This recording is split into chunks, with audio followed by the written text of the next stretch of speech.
Hello everyone, this is Sunil Jangra, your physics educator. Welcome to the class. तो कैसे आप सब? आई होप सभी अच्छे से पढ़ रहे होंगे। तो आज हम करने वाले हैं यार क्लास 11th फिजिक्स का एक most important topics vectors. Vectors जो है क्लास 11th क्लास 12th दोनों जो सिलेबस है उसके अंदर बहुत ज़्यादा यूज़ होता है। तो आपके लिए वेक्टर्स जो है वो बहुत ज़्यादा इंपॉर्टेंट है। तो मैं आपको यही बोलूँगा कि एक ही बार में इस वीडियो को जरूर से देख लेना।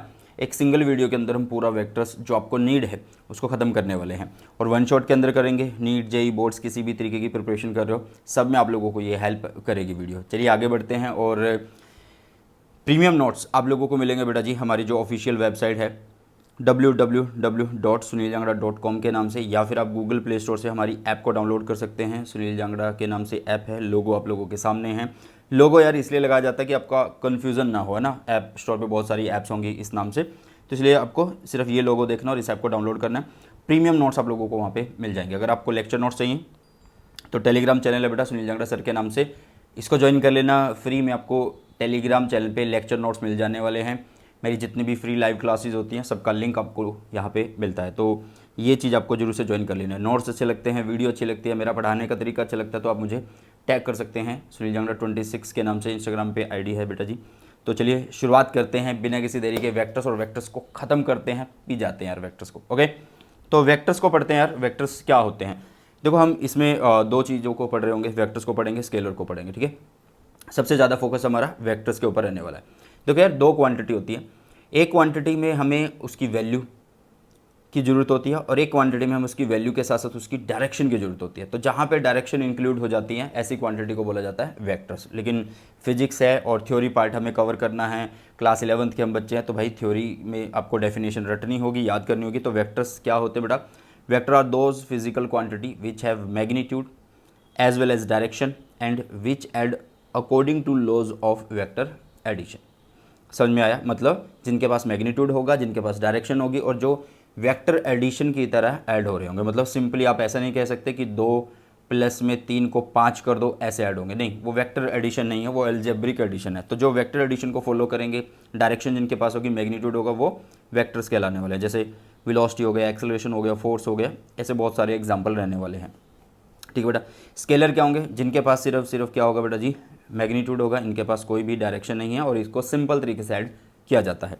जैसे डिस्टेंस, स्पीड, वर्क, मास, ये सब इसके एग्जांपल है।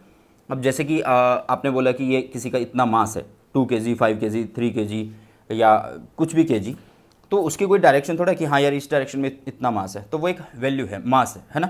तो मतलब स्केलर में क्या होता है कि सिर्फ और सिर्फ मैग्नीट्यूड रिक्वायर्ड है, बट यहाँ पे क्या आपको मैग्नीट्यूड के साथ साथ डायरेक्शन रिक्वायर्ड है। ओके, वेक्टर की अगर हम नोटेशन की बात करें तो वेक्टर को यार बोल्ड कैपिटल लेटर, बोल्ड मतलब ऐसे पूरा मोटा सा जो है लेटर बनाया जाता है ऐसे, ठीक है, और कैपिटल लेटर में ही होता है।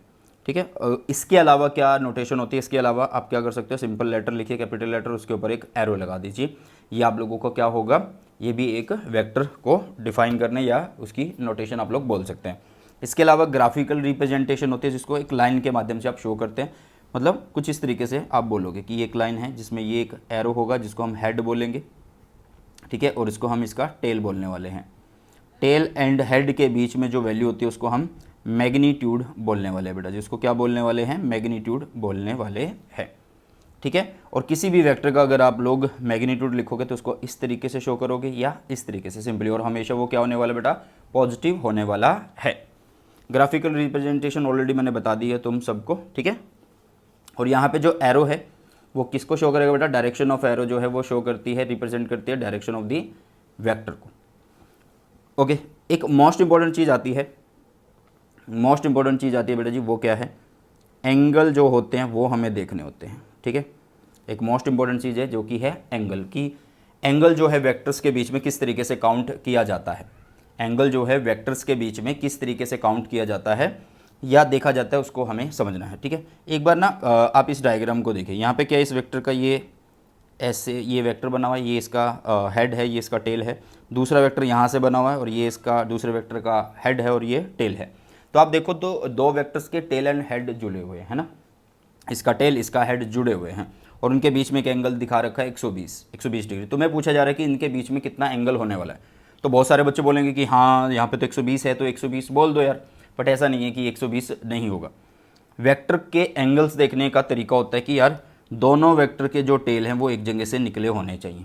मतलब यहाँ पे तो देखो इस वेक्टर का टेल है, दूसरे का तो हेड है ना, तो अब क्या करो, इसको आगे की तरफ बढ़ा दो।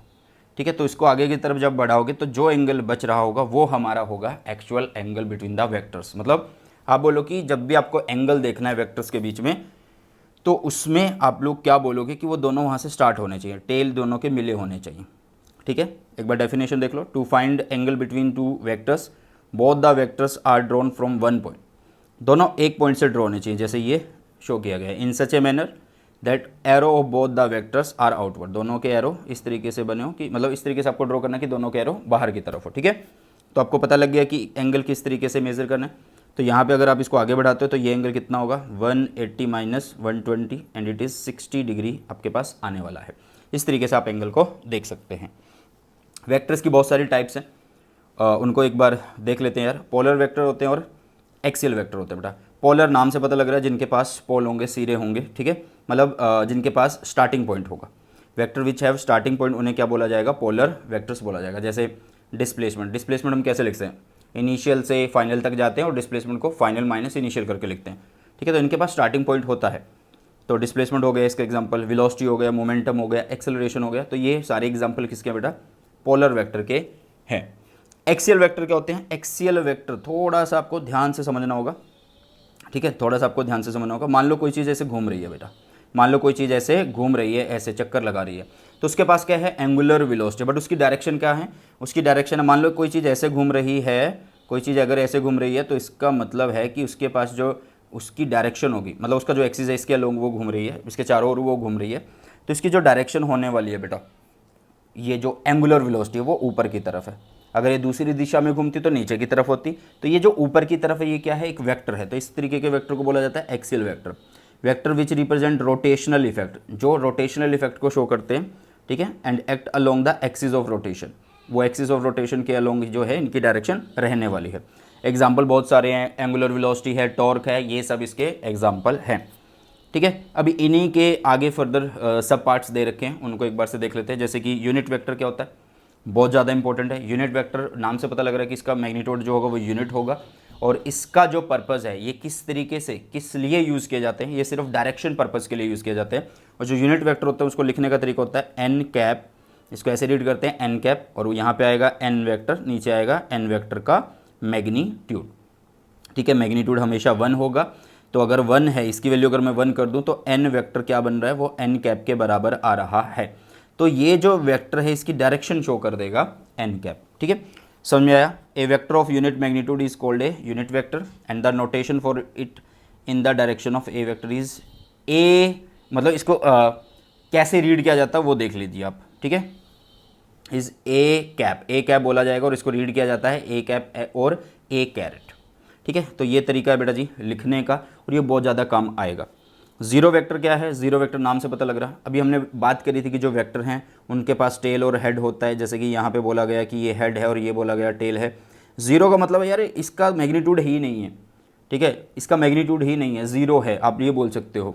ठीक है, a vector having zero magnitude is called a null vector, इसका दूसरा नाम है, या फिर जीरो वेक्टर। इसके पास कोई भी एक स्पेसिफिक डायरेक्शन नहीं होती है। ठीक है, मतलब आप कोई भी डायरेक्शन मान सकते हैं।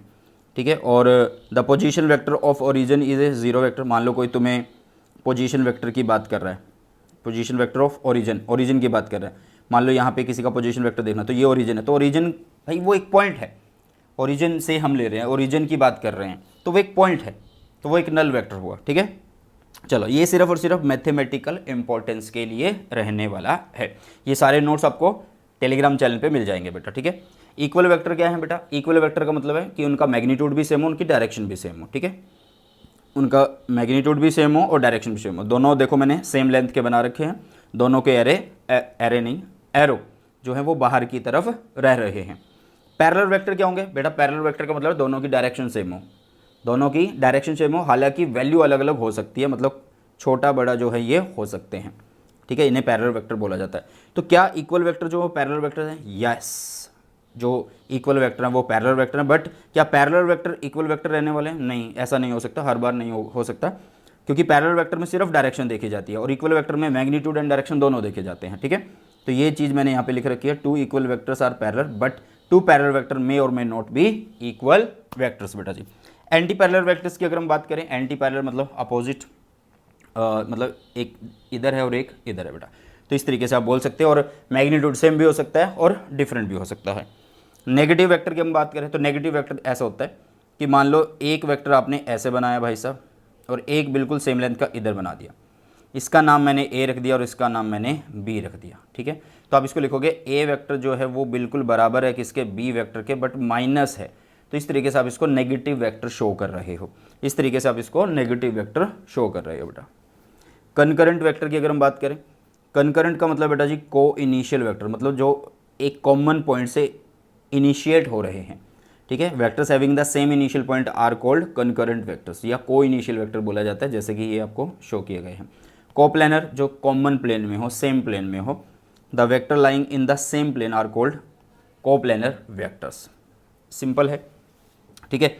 ऑर्थोगोनल वेक्टर्स कौन से होंगे बेटा, जो 90 डिग्री पे होते हैं, वो कौन से कहलाते हैं, ऑर्थोगोनल वेक्टर्स कहलाते हैं। Two vectors are said to be orthogonal if the angle between them is 90 degree, अगर उनके बीच का एंगल 90 डिग्री है तो आप बोलोगे कि वो ऑर्थोगोनल वेक्टर हैं, ठीक है। चलो अब आ जाते हैं एक इंपॉर्टेंट टॉपिक पे, जो कि है हमारे पास multiplication and division of vector by scalar. मतलब अगर आप किसी चीज़ को, मतलब किसी चीज़ के वेक्टर को अगर मल्टीप्लाई करते हो या डिवाइड करते हो किसी स्केलर से, तो क्या फ़र्क पड़ता है, क्या चेंज रहता है, ठीक है। जैसे कि यार हमारे पास मान लीजिए अगर एक वेक्टर है ए, ठीक है, अगर हमारे पास एक वेक्टर है ए और इसको हम एक स्केलर से मल्टीप्लाई कर देते हैं जिसकी वैल्यू n है, तो ये क्या बनेगा, ये बन जाएगा एन ए वेक्टर बन जाएगा। अगर हम इसका मैग्नीट्यूड लिखेंगे, अगर इसको मैग्नीट्यूड में लिखेंगे तो ये एन ए बनने वाला है ना। मतलब आप बोलोगे कि n टाइम्स बन जाएगा किसका, दैट ऑफ दी ए, मतलब मैग्नीट्यूड ऑफ ए, ये n टाइम्स कर देगा उसको। तो मतलब जो वेक्टर है उसके साथ सिंपली ये नंबर मल्टीप्लाई होगा, उसका मैग्नीट्यूड करोगे तो उतने टाइम्स बढ़ा देगा।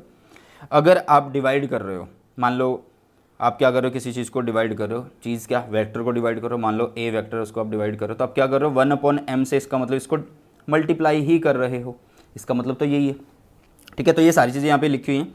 If we multiply a vector a with n then we get a vector, हमें एक वेक्टर ही मिलता है n a vector whose direction is same as that of a. Common सी बात है यार, कोई वेक्टर ए था, उसकी जो भी डायरेक्शन है मान लो ये थी, उसके साथ हमने n मल्टीप्लाई किया, तो क्या ही फ़र्क है, वेक्टर तो वही का वही है, सिर्फ उसका एन ए वो हो चुका है, उतने टाइम्स वो हो चुका है, ठीक है, और उसकी दिशा वही है, ठीक है। आगे देखिएगा, अगर हम डिवीज़न कर रहे हैं किसी वेक्टर ए की बाय नॉन जीरो स्केलर, मान लीजिए m, तो हम इसका मतलब मल्टीप्लाई ही तो कर रहे हैं भाई इतने नंबर से। तो स्केलर अगर आ जाता है बीच में कहीं पे भी किसी न्यूमेरिकल में, तो घबराना नहीं है, इस तरीके से बस आपको ये कॉन्सेप्ट आना चाहिए, ठीक है। Addition and subtraction of two vectors की बात कर लेते हैं। हमारे पास जो एडिशन है बेटा जी वो दो तरीके से हम देख रहे होंगे, एक देखेंगे parallelogram law of vector addition और एक देखेंगे हम triangle law of vector addition, ठीक है। दोनों को एक बार थोड़ा अच्छे से डिटेल में समझ लेते हैं। जब भी दो वेक्टर इस तरीके से स्टार्ट हो रहे हैं, जब भी दो वेक्टर इस तरीके से स्टार्ट हो रहे हैं, मान लीजिए यहाँ पे एक वेक्टर है ए और यहाँ पे एक वेक्टर है बी, तो मतलब आप बोलो कि यहाँ ये एक कॉमन पॉइंट से स्टार्ट हो रहे हैं, है ना। ये कहाँ से स्टार्ट हो रहे हैं, एक कॉमन पॉइंट से ये स्टार्ट हो रहे हैं, तो इनका जो रिजल्टेंट है इनके बीच से आप लिख रहे होंगे, तो जिसको हम आर वेक्टर लिखेंगे, और आर वेक्टर क्या होगा, a vector plus B vector होने वाला है, मतलब वेक्टर एडिशन होगी। अब हमने स्टार्टिंग में बोला था कि वेक्टर वो क्वांटिटी है जिसके पास मैग्नीट्यूड प्लस डायरेक्शन और जो वेक्टर एडिशन को फॉलो करते हैं ना, तो वो वेक्टर एडिशन हम यहाँ पे सीखने वाले हैं, वो वाली जो वेक्टर एडिशन है बेटा वो हम यहाँ पे सीखने वाले हैं, ठीक है। तो अभी ध्यान से देखना कि इन दोनों वेक्टर्स के बीच में जो एंगल है बेटा वो मान लेते हैं कि थीटा है, और रिजल्टेंट जो बना है उसके साथ जो एंगल है ए का वो अल्फा एंगल है। तो हमने बोल दिया कि जो आर है उसको तो हम इस तरीके से लिखते हैं कि R vector is equal to A vector plus में बी वेक्टर लिखते हैं, लेकिन ये तो है भाई वेक्टर नोटेशन। आप इसका मैग्नीट्यूड कैसे लिखोगे, आप इसका मैग्नीट्यूड कैसे लिखोगे, तो मैग्नीट्यूड आप लिखोगे इस तरीके से, बट ये कैसे आता है वो एक बार मैं तुम्हें समझा देता हूँ। तो उसके लिए हम क्या कर देते हैं यार, सिंपली क्या कर देते हैं, इस वेक्टर को थोड़ा आगे की तरफ बढ़ाते हैं, यहाँ पे बढ़ा दिया। अच्छा, पैरेललोग्राम हम पढ़ रहे हैं, ठीक है, और पैरेललोग्राम में क्या होता है कि ये वाली ब्रांच और ये वाली ब्रांच पैरेलल होती हैं, इक्वल होती हैं, ये वाली ब्रांच और ये वाली ब्रांच पैरेलल एंड इक्वल होती है, ठीक है। तो अगर आप जब इसको यहाँ से ये रिजल्टेंट बना के ये डॉटेड बना रहे हो, तो इसका मतलब ये ब्रांच इसके बराबर है और ये ब्रांच इसके बराबर है ना। चलो इसको हमने कॉपी करके यहाँ पे रख दिया। अब हमने क्या किया कि इसको आगे की तरफ बढ़ा दिया है और यहाँ से एक परपेंडिकुलर ऐसे ड्रॉ कर दिया। अगर इन दोनों के बीच में एक एंगल थीटा है तो क्या यहाँ पे भी थीटा होना है? हाँ, क्योंकि देखो ना ये वेक्टर ए आगे जा रहा है, ये इसके सामने ये सेम ही तो है चीज़, तो यहाँ पे एंगल थीटा ही तो बनने वाला है, तो यहाँ पे बना थीटा। तो ये बी है तो ये भी बी है भाई। इस बी का इधर हमने कंपोनेंट निकाल दिया जो कि हुआ बी कोस थीटा, या थीटा मत बोलिएगा क्योंकि यहाँ एक मिनट हमने अल्फ़ा लिया हुआ है और बीटा लिया हुआ है, तो हम यहाँ पे थीटा लिखते हैं ना बेटा, तो वो ज़्यादा सही रहेगा। जस्ट अ मिनट, यस, यहाँ पे थीटा लिखेंगे अब, थीटा। तो यहाँ पे लिखेंगे बेटा थीटा, यहाँ पे भी थीटा। कहीं और पे भी अगर कुछ ऐसा होगा तो उसको भी देख लेंगे, ठीक है। तो हमने यहाँ पे लिखा यार, इस इधर क्या आया, ये बी था तो इधर आया बी कोस थीटा, और इधर इसका परपेंडिकुलर जो होगा, जो इसको यहाँ पे लिखा तो वो बी साइन थीटा होने वाला है। तो अब इधर देखो यार, इतने पोर्शन को देखो, ये पोर्शन को देखो, तो आपके पास क्या मिला, इतने पोर्शन को ध्यान से देखो तो आपके पास क्या मिलने वाला है। आप पाइथागोरस थ्योरम लगाओगे इतने पोर्शन को सॉल्व करने के लिए, तो यहाँ पे देखो इधर तो ए है और साथ में बी है, और इधर क्या है, बी साइन थीटा है, तो ये आपको निकालना ही है। तो जब आप वेक्टर को उसका स्क्वायर करोगे, पाइथागोरस थ्योरम निकालने हैं, तो आप जो हाइपोटेनस उसका स्क्वायर करते हो, तो उसको आप सिंपली लिख सकते हो R square is equal to A plus B cos theta उसका होल स्क्वायर प्लस में बी साइन थीटा उसका स्क्वायर कर देंगे, है ना। तो इसको आप ओपन करिए, ठीक है। जब आप इसको ओपन करोगे तो ये बनेगा R square is equal to a two plus b two plus two a b cos theta plus में b square sine square theta, यही है। अच्छा, एक और चीज़ यहाँ पे कोस स्क्वायर थीटा आएगा ना, cos square theta.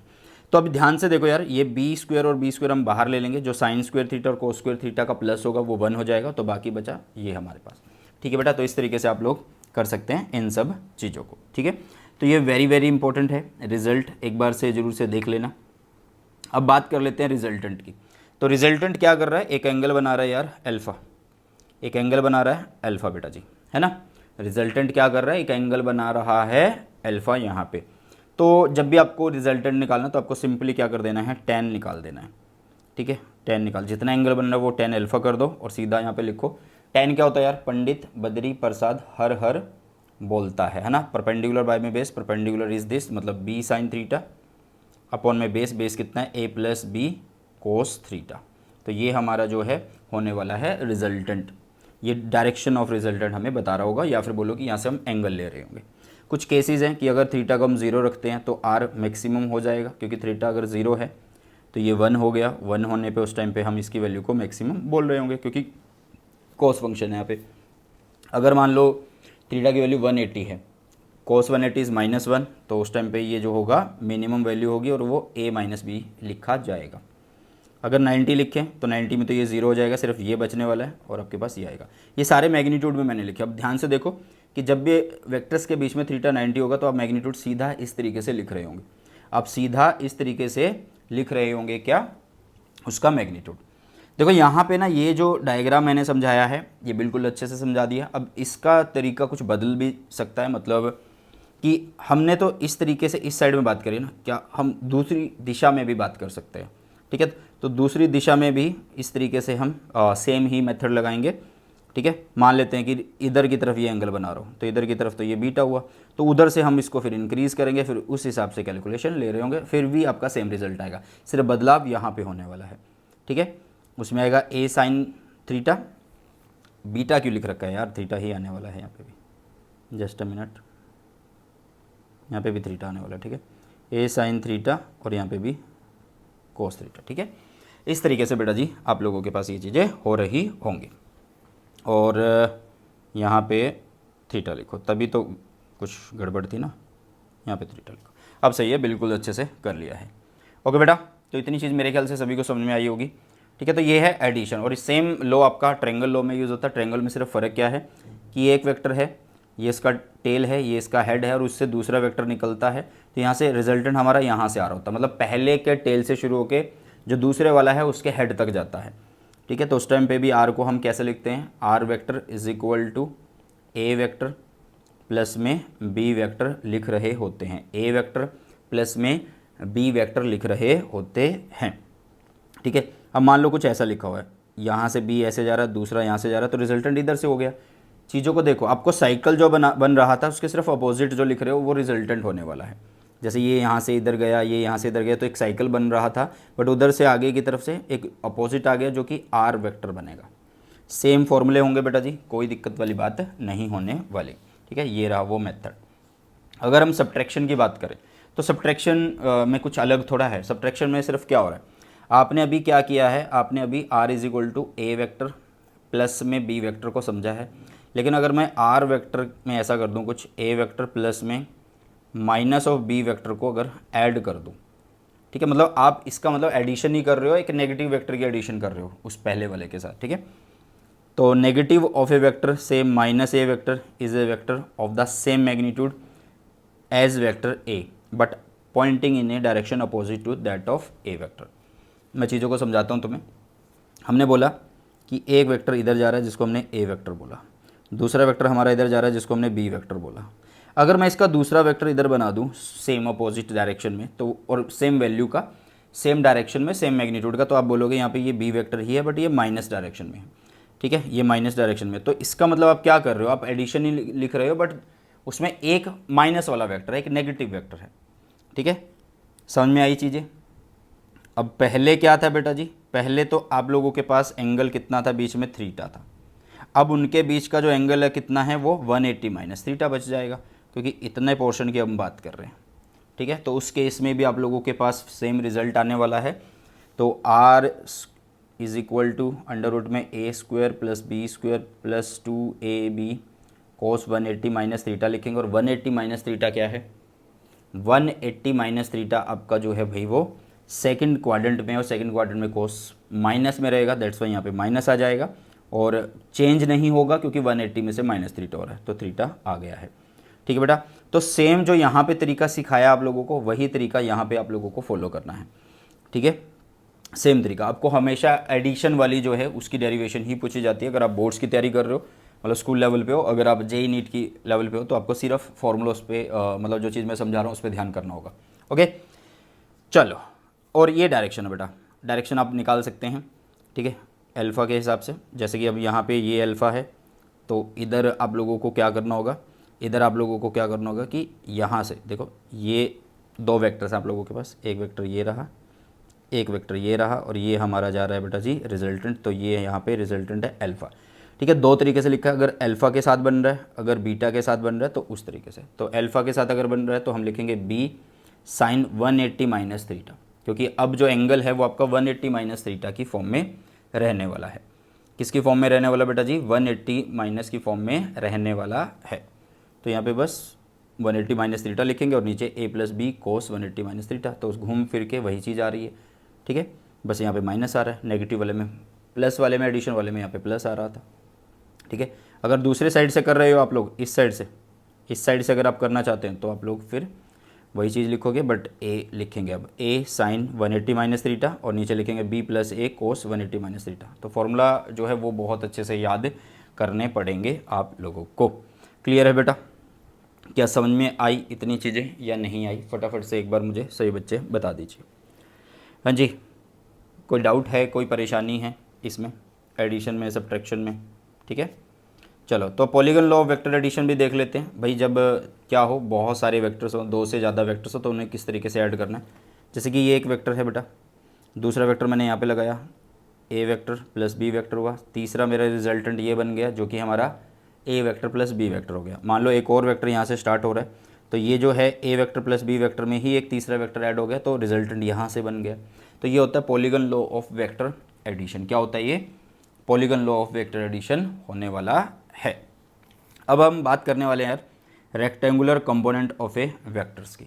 Rectangular components of a vectors की मतलब कंपोनेंट्स को किस तरीके से काउंट कर रहे होते हैं।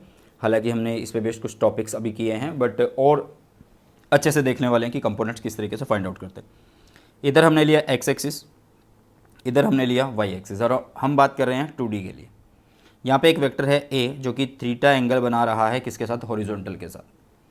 ठीक है, तो इस वेक्टर का जो छाया है एक्स एक्सिस पे और वाई एक्सिस पे हम निकाल सकते हैं, उसे ही कंपोनेंट बोल रहे हैं बस। ठीक है, तो हॉरिजॉन्टल कंपोनेंट जो होगा वो एक्स एक्सिस वाला, और जो वर्टिकल कंपोनेंट होगा वो वाई एक्सिस वाला है।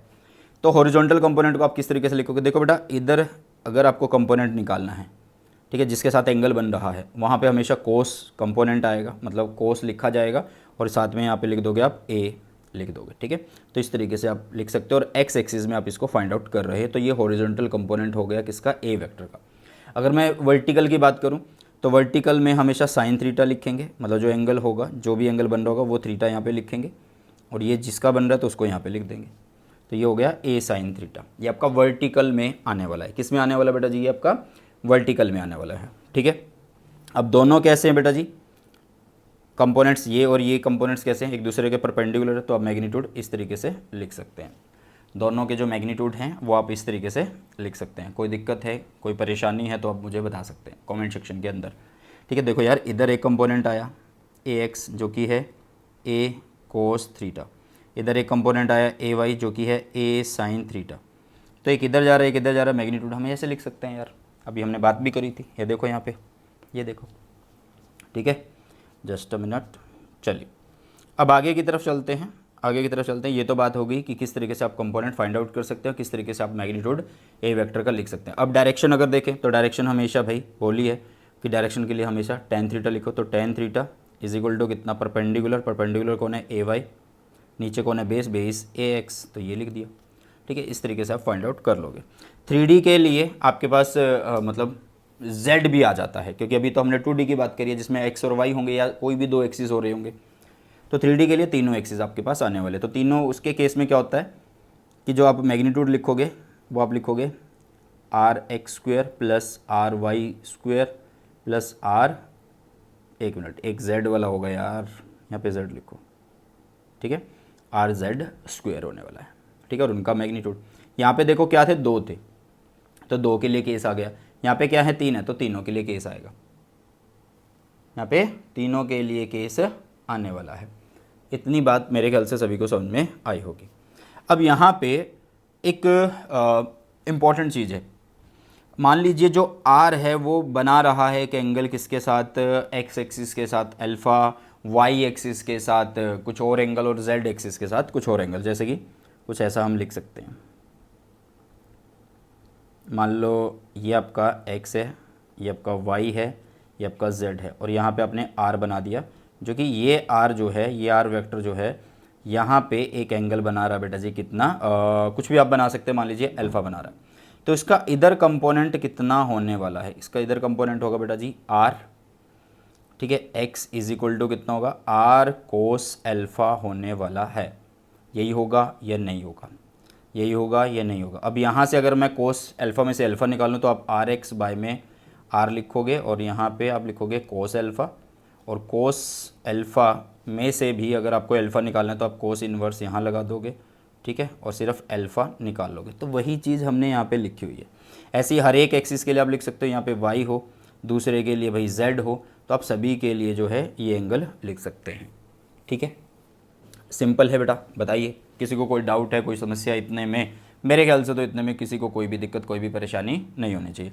एक स्पेशल केस लेते हैं, मतलब अभी तक हमने क्या देखा है कि x और y परपेंडिकुलर हैं, या x, y और z परपेंडिकुलर हैं, तीनों एक दूसरे के म्यूचुअली परपेंडिकुलर हैं, ठीक है। एक ऐसे, कुछ ऐसा बना लेते हैं ना, तीनों हैं। लेकिन अगर मान लो कुछ ऐसा केस आ जाए कि यार वो परपेंडिकुलर ही नहीं है, मान लो दो का ही केस अगर हम देखें, यहाँ पे एक्स एक्सिस पे देखें और इधर वाई एक्सिस देखिए, ये जो वाई है ये 90 डिग्री पे नहीं है आर के साथ, ये थोड़ा कुछ एंगल पे है, तो कोई बात नहीं, ये एक पैरेललोग्राम की तरह हो गया ना। तो इस साइड आपका आप एक्स एक्सिस लिख रहे हो, इस साइड वाई लिख रहे हो, मान लो इस साइड, और बीच में क्या है, एक हमने रिजल्टेंट बना दिया, जो यहाँ पे एक एंगल बना रहा है अल्फ़ा, और यहाँ पे एक एंगल बना रहा है इस एक्सिस के साथ बीटा, ठीक है। इतनी बात समझ में आई।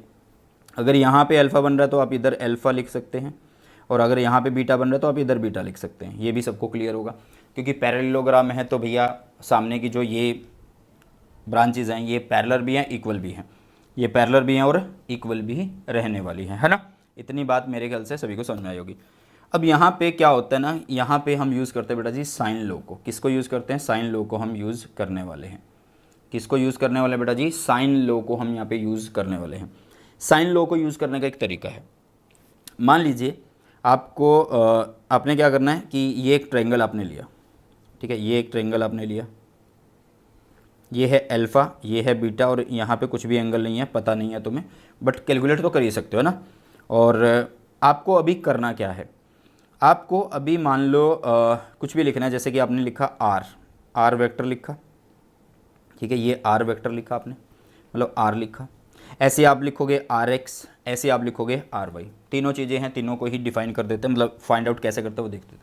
देखो यार, जो आर है उसके सामने जो एंगल बचा हुआ उसको आप लोग देखो, या उस साइड से देख लो या इस साइड से देख लो, सेम चीज़ ही रहने वाली है। तो ये क्या होगा, मान लो टोटल एंगल तो कितना भैया 180 है, टोटल एंगल कितना बेटा जी 180 है, येस और नो बताओ जल्दी से, फटाफट से देखो यार, क्या सभी को इतनी चीज़ें समझ में आ रही हैं, है ना। या आप सिंपल ऐसे भी कर सकते हो कि ट्रायंगल है, ट्रायंगल में जो सम होगा, मतलब ये वाला जो एंगल होगा वो मान लो कुछ भी आप लोग बोल लो, मान लो ये आपने x बोल दिया, तो आपको पता है कि जो ट्रायंगल है उसमें टोटल सम क्या होने वाला है 180। अब यहाँ पे क्या होगा प्लस अल्फ़ा प्लस बीटा, मतलब 180 अल्फ़ा प्लस बीटा मत करो, आप ऐसे लिखो alpha plus beta plus x is equal to 180 होगा ना।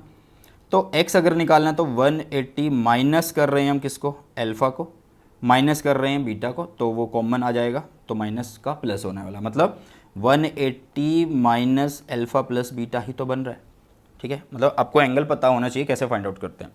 तो जब भी आप r लिख रहे हो तो अपोजिट, उस जहाँ पे ये r बन रहा है उस ट्रायंगल को देखो, उस ट्रायंगल में अपोजिट जो एंगल बच रहा है उसको नीचे लिख दो साइन करके। अगर मुझे rx चाहिए, मान लो अभी ये rx है, ठीक है, अब ये क्या बेटा जी rx है मेरे पास। अब rx में देखो क्या है कि इसके अपोजिट वाला एंगल देखना होता है, सामने वाला एंगल, तो इसके सामने ये वाला एंगल है, क्योंकि ये तो इसी के साथ बन रहा है, तो इसके सामने ये वाला एंगल बच रहा है, तो उसको हमने साइन बीटा लिख देना है। आर वाई की अगर हम बात करें तो आर वाई में भी जो इसके साथ अटैच हो रहा है उसको छेड़ना नहीं है, दूसरे वाला जो उसको देखना है, और वो साइन अल्फ़ा हो रहा है, वो क्या हो रहा है आप लोगों के पास साइन अल्फ़ा हो रहा है। इसके बाद आपको कैलकुलेशन जब करना है तो कोई दो को पकड़ लेना और क्रॉस मल्टीप्लाई करके आप कैलकुलेशन कर सकते हैं, क्रॉस मल्टीप्लाई करके आप कैलकुलेशन कर सकते हैं। इसको थोड़ा सा चेंज करके लिख सकते हो, जैसे कि साइन 180 माइनस अल्फ़ा बीटा है, अल्फ़ा प्लस बीटा, तो 180 minus alpha plus beta is second quadrant, और सेकंड क्वाड्रेंट में साइन पॉजिटिव रहता है, और 180 है तो चेंज नहीं होगा, मतलब साइन अल्फ़ा प्लस बीटा भी इसको आप लिख सकते हैं, ठीक है। चलो इसके बाद आता बेटा जी पोजीशन वेक्टर। पोजीशन वेक्टर क्या होता है, जैसे कि आप लोगों के पास ये x है और ये y है, और ये कोई भी पॉइंट p है, ठीक है, कोई भी पॉइंट आप लोगों के पास p है, तो आप इसका अगर पोजीशन वेक्टर निकालते हो तो आप ओरिजिन से चलेंगे और यहाँ तक एक ऐसे वेक्टर को ड्रॉ कर देंगे, यहाँ से आप एक वेक्टर को ऐसे ड्रॉ कर देंगे, ठीक है। The vector OP is called the position vector. जो आपने ये वेक्टर ड्रॉ किया है इसको ही हम पोजीशन वेक्टर बोलने वाले हैं। लिखा कैसे जाएगा, देखो यार, यहाँ पे जो है P पॉइंट पे ये है x, y है, मतलब ये x से इतनी दूरी पे और y पे इतनी दूरी पे, ये सारे लिख दिया हमने। तो अब इस वेक्टर को लिखोगे कैसे, आप इस वेक्टर को लिखोगे, OP का नाम हमने दिया r वेक्टर, और इसको हम लिख रहे हैं x i कैप प्लस में y j कैप, हम इसको लिख रहे हैं। सर ये क्या लिख दिया आपने, देखो यार यूनिट वेक्टर मैंने तुम्हें समझाया था, ठीक है, मैंने तुम्हें समझाया था यूनिट वेक्टर, ठीक है, just a minute, unit vector मैंने तुम्हें समझाया था। और यूनिट वेक्टर क्या कहता है, यूनिट वेक्टर कहता है कैप वेक्टर अपॉन में उसका मैग्नीट्यूड। अगर मुझे वेक्टर चाहिए तो मैं मैग्नीट्यूड इनटू में कैप ही तो कर रहा हूँ। तो यहाँ पे कोई भी एक्स एक्सिस है, वाई एक्सिस है, जेड एक्सिस है, तो उसमें एक्स एक्सिस के अलोंग जो यूनिट वेक्टर होता है वो आई कैप होता है, वाई एक्सिस के अलोंग जे कैप होता है, और आपका जो जेड एक्सिस है उसके अलोंग के कैप होता है ना। तो अगर मैं यहाँ पे अगर एक्स वेक्टर लिखना चाहता हूँ, ठीक है, तो वो क्या बनेगा, वहाँ पे मैग्नीट्यूड जो भी होगा और वहाँ का जो यूनिट वेक्टर होगा, ठीक है। तो भाई एक्स वेक्टर अगर मुझे लिखना है, क्योंकि देखो आप क्या कर रहे हो, इस पॉइंट की अगर बात कर रहे हो, ये वेक्टर लिख रहे हो, तो इधर का वेक्टर इधर का वेक्टर दोनों की ही तो बात कर रहे हो, तो अब इसलिए उनको जोड़ रहे थे। तो इन एक्चुअल ये एक वेक्टर है, ये एक एक्चुअल वेक्टर है, इकट्ठा ये वेक्टर है ना पूरा, तभी तो वेक्टर बन रहा है, ठीक है। तो यहाँ पे आपने लिखा है एक्स आई कैप प्लस वाई जे कैप, ठीक है। कुछ पॉइंट्स है जो आपको पता होनी चाहिए। For a point P there is one and only one position vector, मतलब इस पॉइंट पी के लिए सिर्फ एक ही पोजीशन वेक्टर है, क्योंकि आप ओरिजिन से ले रहे होंगे। अब ये थोड़ा कि यहाँ से बोल दो कि यहाँ से है, ओरिजिन से ही लेंगे ना, ठीक है। Position vector of A point P changes if the position of the origin is change. अब अगर ओ को चेंज कर रहे हो, ओरिजिन कहीं और मान रहे हो, तो उस हिसाब से जो है ये पोजीशन वेक्टर भी चेंज हो जाएगा। डिस्प्लेसमेंट वेक्टर क्या होता है बेटा? सिंपल है, ये चेंज इन पोजीशन है। डिस्प्लेसमेंट को हमेशा फाइनल माइनस इनिशियल से ही हम लिखते हैं। जैसे कि हमने एक पॉइंट लिया ए, उसका पोजीशन वेक्टर है आर ए, और एक पॉइंट बी लिया जिसका पोजीशन वेक्टर है आर बी। तो आपको देखना है कि ए और बी के बीच में एक डिस्प्लेसमेंट हो चुका है ना, चेंज इन पोजीशन आ चुका, मतलब पहले पॉइंट जो है ए पे था, अब पॉइंट बी पे पहुंच गया, या पार्टिकल ए पे था, पार्टिकल बी पे पहुंच गया, तो पोजीशन में बदलाव आ गया, तो ये डिस्प्लेसमेंट वेक्टर कहलाता है। तो पहले हमने लिखा आर ए, जिसको कुछ भी आप मान लो, यहाँ पे x1 और y1 है, और यहाँ पे x2 और y2 है, आप ऐसे लिख सकते हो। तो और तीनों अगर एक्सिस लेना चाहते हो, मतलब z भी इंक्लूड करना चाहते हो, तो आप z1 भी लिख दो और यहाँ पे z2 लिख दो। तो उस हिसाब से आप आर ए वैक्टर लिख सकते हो, और आर बी वैक्टर मतलब पोजीशन वैक्टर्स लिख सकते हो दोनों के, ठीक है। आर ए वैक्टर पोजीशन और R B vector position, vector position, position vector of A and position vector of B, आप ऐसे भी लिख सकते हो, ठीक है। डिस्प्लेसमेंट वेक्टर के लिए चेंज इन पोजीशन कर रहे होंगे, ठीक है, ओ बी वैक्टर माइनस में ओ ए वैक्टर करेंगे, ठीक है बेटा, और इस तरीके से बन जाएगा हमारे पास रिजल्ट। तो पोजीशन वेक्टर क्या होता है, डिस्प्लेसमेंट वेक्टर क्या होता है, मेरे ख्याल से समझ में आ गया होगा। और अब आ जाते हैं यार representation of vectors in terms of I J and के कैप। इसको एक क्वेश्चन के माध्यम से समझते हैं। क्वेश्चन क्या दिया हुआ है कि एक फोर्स है एफ वेक्टर, जिसके पास मैग्नीट्यूड है, मतलब वैल्यू है 15 न्यूटन, डायरेक्शन ऑफ एफ जो है वो है is at 37 degree from negative X axis toward positive Y, मतलब यहाँ से यहाँ ये इस एंगल की बात कर रहा है, ठीक है। उसके बाद represent F vector in terms of I and J, मतलब एफ को आप लोगों ने आई और जे की फॉर्म में लिखना है, मतलब ये जो एफ वेक्टर है इसको लिखना है। तो आप सिंपल सी बात देखो यार, ये 37 डिग्री है, तो इसका एफ का इधर जो कंपोनेंट बनने वाला है वो कितना बनने वाला है, इधर बनेगा एफ साइन कोस 37, ये बनेगा, बोलो कोस 37 बनेगा, और इधर जो बनेगा वाई की तरफ, वाई एक्सिस में, वो एफ आपका साइन 37 बनने वाला है, ठीक है। तो यहाँ पे कोस बनेगा और यहाँ पे साइन बनने वाला है। तो वही तो हमने लिखा कि एफ एक्स एक्सिस में एफ कोस 37 डिग्री है, और वाई में एफ साइन 37 डिग्री है।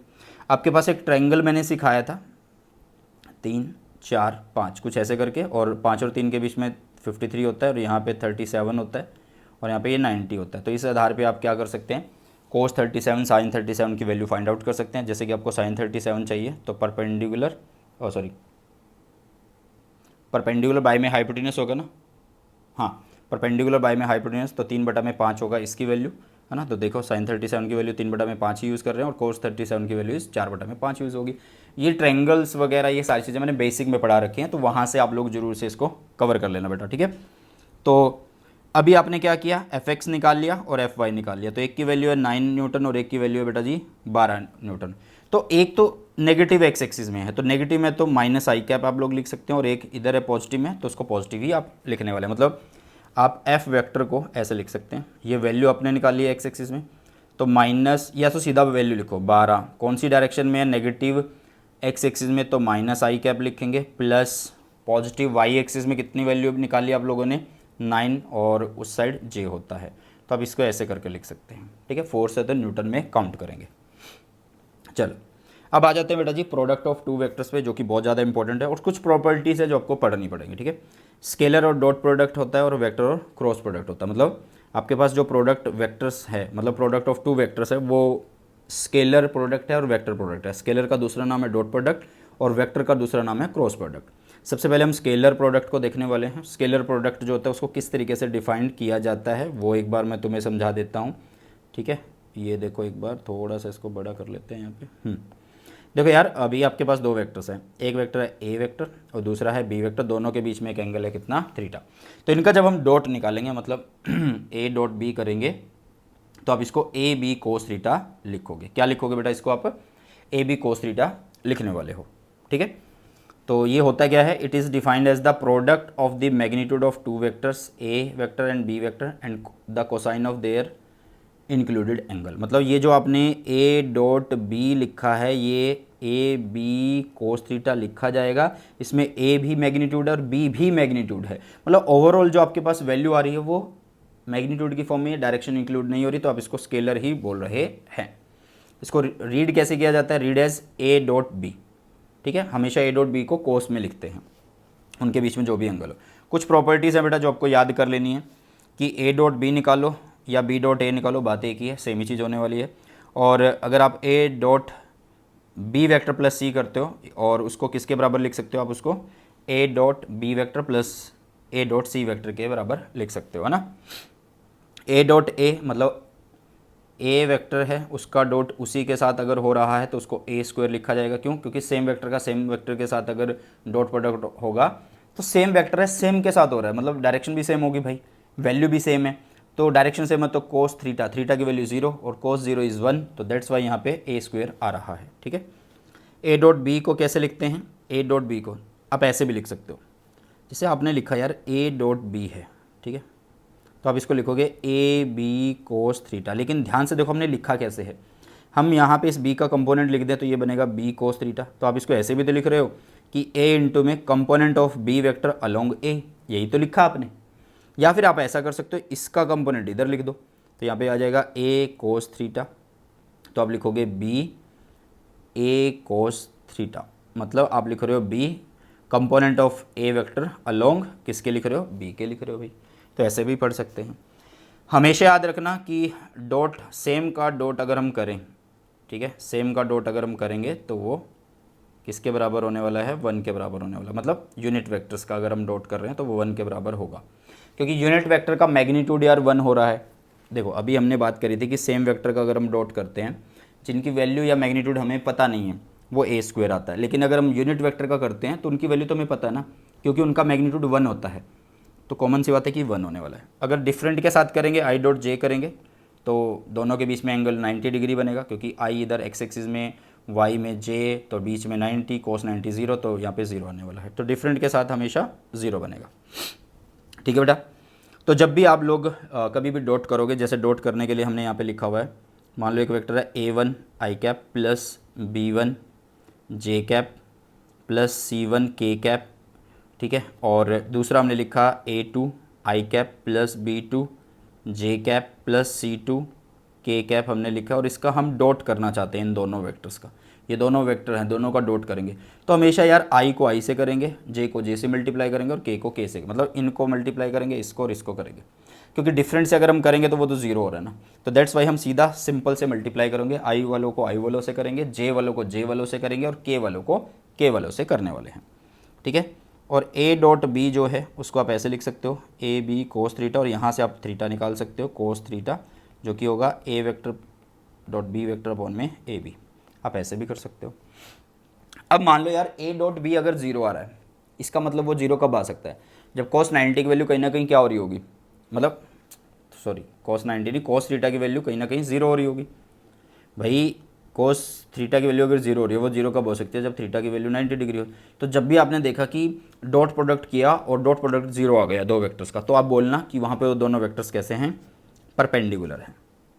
ठीक है, चलिए तो एक लास्ट इंपॉर्टेंट पॉइंट पे चलते हैं। देखो बेटा इस लेक्चर के अंदर हमने थ्योरी निपटाई है, थ्योरी कर रहे हैं, क्वेश्चन अलग से करेंगे, बट वो आपके रिस्पॉन्स पे डिपेंड करेगा, तो फटाफट से यार मैसेज कर दिया करो, कमेंट कर दिया करो यहाँ पे, ठीक है, ताकि मोटिवेशन आए। चलो तो वेक्टर या फिर क्रॉस प्रोडक्ट इसको बोला जाता है। देखो यार जब भी आप वेक्टर प्रोडक्ट करोगे या क्रॉस प्रोडक्ट करोगे तो उसमें जो हमारा रिजल्टेंट होता है वो भी हमें वेक्टर की फॉर्म में मिलता है, तो इसका नाम वेक्टर प्रोडक्ट या क्रॉस प्रोडक्ट ही होता है। जैसे कि मान लो एक प्लेन के अंदर दो वेक्टर हैं, ए वेक्टर और बी वेक्टर, तो अगर आप इसका क्रॉस प्रोडक्ट कर रहे हो तो आप तीसरा वेक्टर जो मिलेगा वो इनके परपेंडिकुलर मिलेगा जिस प्लेन में ये हैं। ठीक है, the cross product of two vector A vector and B vector is denoted by A cross B and read as A cross B.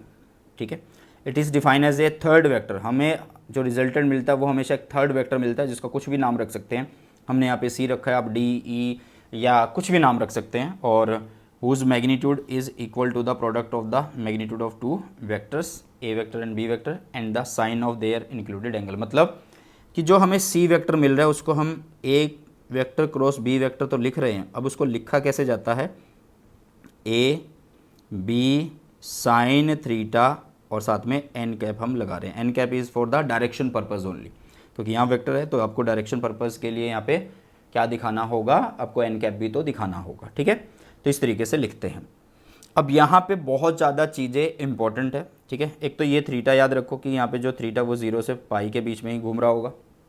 Okay, अब ध्यान से देखना। अच्छा एक और चीज़ यार, साइन थीटा होगा क्रॉस में, और डॉट में क्या होता है आपके पास, कोस होता है, ये याद रखना। क्रॉस में साइन होता है, डॉट में कोस होता है, ये याद रखना। तीसरा वेक्टर जो मिलता है इनके परपेंडिकुलर मिलता है जिस प्लेन में ये होते हैं, है ना। तो कुछ प्रॉपर्टी है, मान लो ए क्रॉस बी है, मान लो इधर है एक वेक्टर, इधर है बी वेक्टर, तो ए क्रॉस बी जा रहे हो आप। अब हमेशा, अच्छा एक और चीज़ है, इसकी जो डायरेक्शन है वो कैसे आप ले रहे हो, इसकी डायरेक्शन आप कैसे ले रहे हो, या तो आप स्क्रू रूल से कर लो, या आप सीधा यार राइट हैंड थंब रूल से कर सकते हो। ये हमारा जो होता है, देखो आपने लिखा c vector is equal to A vector cross b vector, आपने ये लिखा, ठीक है, आपने ये लिखा ना भाई। अब यहाँ पे देखो ये हमारा फर्स्ट वेक्टर होता है, ये हमारा सेकंड वेक्टर होता है। तो जब भी आप फर्स्ट से सेकंड की तरफ जाओगे तो आपको क्या करना है, अपनी फिंगर को फर्स्ट पे रखना है, सेकंड की तरफ उसको घुमाना है, अंगूठा जिस दिशा में होगा वो डायरेक्शन होगी थर्ड की, ठीक है। तो जब भी आप ए क्रॉस बी कर रहे हो, ध्यान से देखो यहाँ पे पहली प्रॉपर्टी क्या बताती है कि जब भी आप ए क्रॉस बी कर रहे हो तो आप मान लो इधर ए है और इधर बी है, तो आपका जो तीसरा रिजल्टेंट है वो ऊपर की तरफ है, इसके परपेंडिकुलर होगा, है ना। लेकिन अगर आप बी क्रॉस ए करोगे तो वो दूसरी दिशा में होगा, अंदर की तरफ होगा, तो दैट्स वाई यहाँ पे ये माइनस आया हुआ है, ये चीज़ों का ध्यान रखना है, ठीक है। The cross product of two parallel vector या एंटी पैरेलल वेक्टर जो होने वाला वो जीरो होने वाला, क्योंकि पैरेलल वेक्टर का मतलब है थीटा इज जीरो, या एंटी पैरेलल है 180, और साइन जीरो, साइन 180 की वैल्यू वहाँ पे ज़ीरो ही होने वाली है, तो ये प्रॉपर्टी याद होनी चाहिए। अब आई क्रॉस आई, जे क्रॉस जे, ठीक है, और के क्रॉस के अगर हम करते हैं तो वो हमेशा ज़ीरो के बराबर होने वाले हैं, ये भी कुछ प्रॉपर्टीज़ हैं। क्यों होने वाले हैं वो भी देख लो यार, देखो आई क्रॉस आई करते हैं, ठीक है, आई क्रॉस आई करते हैं तो ये बनेगा आई आई साइन थीटा। अरे सेम ही तो एंगल है, सेम ही तो वेक्टर, सेम वेक्टर है तो उनके बीच में थीटा 0 डिग्री है, सेम वेक्टर के बीच में तो साइन 0 इज 0, तो दैट्स वाई 0 हो रहा है, तो सेम का तो हमेशा 0 आने वाला, ये याद रखना, ठीक है। और if two vectors are perpendicular to each other, तो थीटा कितना होना चाहिए भाई 90 डिग्री, और उस टाइम पे ए क्रॉस बी को आप ऐसे लिख सकते हो, ये तो सिंपल सी वैल्यू है, और पैरेलल के केस में आपको पता ही लग गया है ना। एक चीज़ का ध्यान रखना बस आप लोग, ये रहा बेटा जी आई कैप मतलब एक्स एक्सिस, ये रहा हमारे पास वाई मतलब जे कैप, और ये रहा हमारे पास जेड कैप मतलब जेड एक्सिस मतलब के कैप, है ना। तो अगर आप आई क्रॉस जे करते हो, आई क्रॉस जे करते हो, ठीक है, ध्यान से देखो कि आप आई क्रॉस जब जे कर रहे हो तो आप आई से जे की तरफ, तो अंगूठा आपका एक्स एक्सिस की तरफ है, ठीक है। मतलब जब आप आई जे कर रहे हो तो आपको के मिल रहा है, जब आप जे इंटू में के कर रहे हो, ठीक है, जे इंटू में के तो आपको आई मिलने वाला है, तो डिफरेंट चीज़ मिलने वाली है, ये याद रखना। देखो आई क्रॉस जे तो के मिल रहा है, जे क्रॉस आई तो जे क्रॉस के तो आपको आई मिल रहा है, और के क्रॉस आई कर रहे हो तो आपको जे मिल रहा है। इसी तरीके से आप नेगेटिव एक्सिस पॉजिटिव एक्सिस इन सबको इंक्लूड करके करोगे तो भी चीज़ें सिंपल उसी मेथड से करने वाले हैं। ए vector cross b vector plus c vector को हम कैसे लिख सकते हैं, a cross b plus a cross c लिख सकते हैं, ठीक है। अब यहाँ पे ये प्रोडक्ट कैसे होता है उसको एक बार से समझ लेते हैं। कुछ रूल मैंने बनाने की कोशिश करी है, मतलब कुछ क्या तरीका बनाने की कोशिश करी है। एक वेक्टर है हमारे पास जो कि ए वेक्टर है, वो कितना है a1 आई कैप प्लस b1 जे कैप प्लस c1 के कैप है, और जो आपके पास बी वेक्टर है बेटा वो कितना है a2 आई कैप प्लस b2 जे कैप प्लस c2 के कैप है ना। अगर मुझे इसका ए क्रॉस बी करना है तो सबसे पहला मेरा काम है कि मैं इसको मोड में रखूँगा, मतलब डिटर्मिनेंट वाला जो साइन होता है, और सबसे पहले ऊपर लिखूँगा आई जे एंड के कैप, ऐसे लिख दूँगा। अब पहले वाला वेक्टर जो है उसमें आई के साथ जो है उसको लिखूँगा a1, फिर जे के साथ जो है उसी वेक्टर में b1 और फिर c1, फिर दूसरे के लिए लिखूँगा b वाले के यहाँ से लिखूँगा a2 b2 एंड c2 लिखूँगा, जैसे यहाँ पे लिखा होगा, ठीक है। अब आपको करना क्या है, इस तरीके से ये सीक्वेंस को फॉलो करना है। पहले आपको ऐसे लाइन लगानी है, ठीक है। तो आप यहाँ पे देखो आई कॉमन आ रहा है, ये देखो आई कॉमन आ रहा है ना, और बाकी बचा हुआ कौन है, ये है, इसको मैंने यहाँ पे लिख दिया। फिर मैंने दूसरी बार में लाइन लगाई ऐसे, तो बाकी जो बची हुई चीज़ें हैं उसको यहाँ पे लिख दिया। फिर मैंने तीसरी बार में लास्ट में ऐसे लाइन लगाई है तो इसको ऐसे लिख दिया। अब तरीका समझो कि इसको लिखा कैसे जाएगा। जब आपने आई कॉमन लिया है तो आपने सबसे पहले आई को यहाँ पे लिख दिया। अब आपको करना क्या है, यहाँ से ऊपर की तरफ पहला कदम, पहला स्टेप आप लोगों के पास ये है कि आपको इधर से इधर जाना है, b1 c2 की मल्टीप्लाई करनी है, b1 c2 की मल्टीप्लाई करनी है, माइनस फिर इधर से मल्टीप्लाई करना है, फिर माइनस फिर इधर से मल्टीप्लाई करना और ब्रैकेट बंद कर देनी है। फिर हम नेक्स्ट वाले पे जब चल रहे हैं तो आपको आगे माइनस जे कैप लगाना है और ब्रैकेट स्टार्ट करनी है। तो जब आप यहाँ देख रहे हो कि जे कॉमन था जिसको माइनस जे करके रख दिया है, अब इसको यहाँ से मल्टीप्लाई करो, फिर इसको यहाँ से करो। तो मतलब पहले आप A1C2 लिखोगे, पहले A1C2 लिखेंगे, फिर A2 माइनस C1 लिखेंगे। कई बच्चे यहाँ पे प्लस लिख रहे होंगे, तो वो प्लस जब लिखते हैं ना यहाँ पे, तो वो वहाँ पे कुछ चेंज भी आता है, इस चीज़ को याद रखना। अगर आप प्लस जे यूज़ करना चाहते हो तो आप फिर पहले इसको यूज़ करना, ठीक है।